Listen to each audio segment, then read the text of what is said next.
First, I'd like to thank the women who stood with me through a very hard life and dedicate some of this writing to them.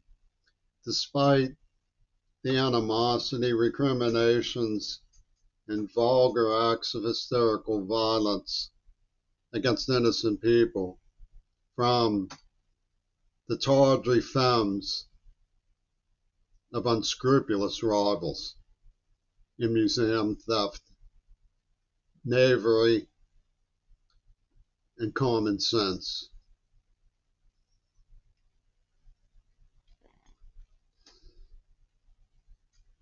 I escaped Pittsburgh just barely by being an honest man.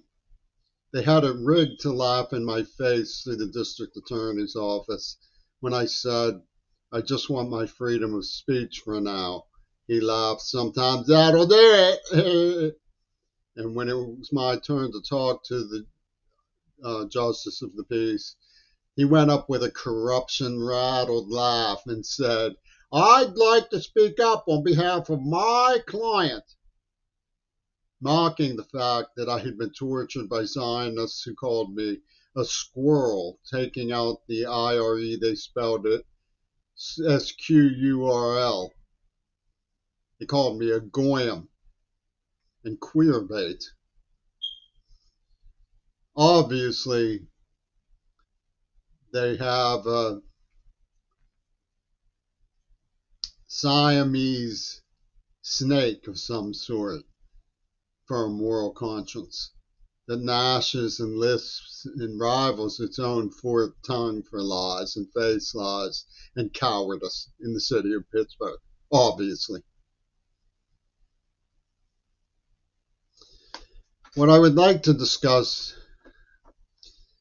as a matter of public safety, what is happening in Seattle's University of Washington, the Corridor, in alliance with the University of Pittsburgh. There are things that the administration says and does when faced with violent, organized military acts in the hornet's nest of the world that we keep poking.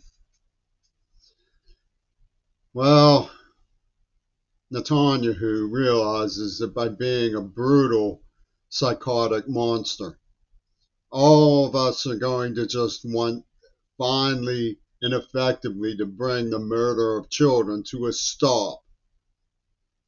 And he will laugh and say, look what all I got for the pittance of their peace. And we're mourning the fact that we are effectively cut off from the moral conscience of the world. Yemen, who stood up for Gaza. South Africa, who vows to try its own people if they fight for Israel in Gaza, if they try to come back to South Africa. Saudi Arabia, in all its usual duplicity, at least succeeded in mourning by refusing to participate in Luciferian attacks on Yemen. And of course, the devil-may-cares of Egypt tap their feet and twirl their thumbs on whether to violate sacred Israeli doctrine by using their own gate to feed coughing, thirsty, dying, amputated children in a land that Biden forgot. This is all because he refused to pick up the football that was passed to him by Jimmy Carter.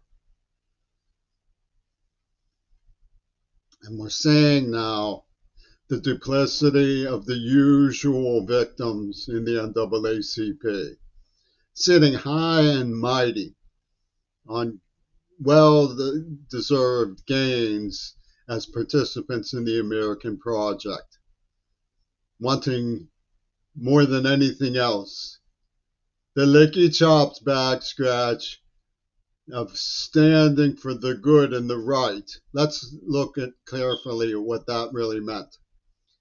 All through the AIDS attack, they sold Trumpy Toon's idea of pushing me into martyrdom in the name of John Lennon to allow Yoko Ono to poison me in the mouth, to murder Ripper bystanders in the name of Paul McCartney's Holy Penny.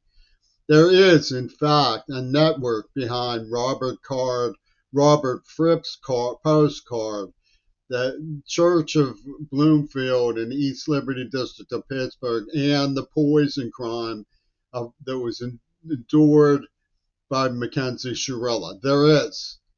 It's an indexology system from the esoteric cranks at the University of Pittsburgh and UW Dialectical that I accurately call the suicide praxis of Dialectical UW. They sent Sean Strubb to the Dakota to take the AIDS virus voluntarily in the name of the Green Party. Michael Foucault worked it out with the Ayatollah Khomeini. And lo and behold, here comes Death Row Records saying queerbait should be poisoned some more and die with the family of Gaza. It's an unending death cult trip from the Jim Jones of the Gurdjieff Cluck, Robert Fripp of King Crimson, who can't get enough of it. He's a deranged psychotic and allied with Ronald Reagan from the glory days of the underground nuclear test bans overturning.